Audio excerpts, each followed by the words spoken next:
कोथिंबीर वडी, कोथिंबीरचे थालीपीठ खाऊन कंटाळा आला असेल तर नवीन रेसिपी बघूया। येथे कोथिंबीर स्वच्छ धुवून बारीक कापून घेतली।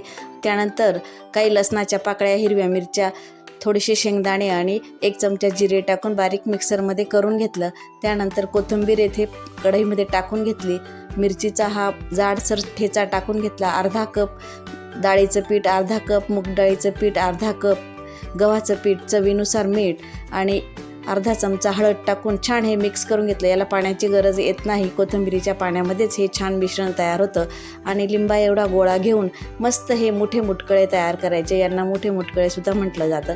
गॅसवर कढई ठेवली आणि कढईमध्ये 2 चमचे तेल टाकून घेतलं।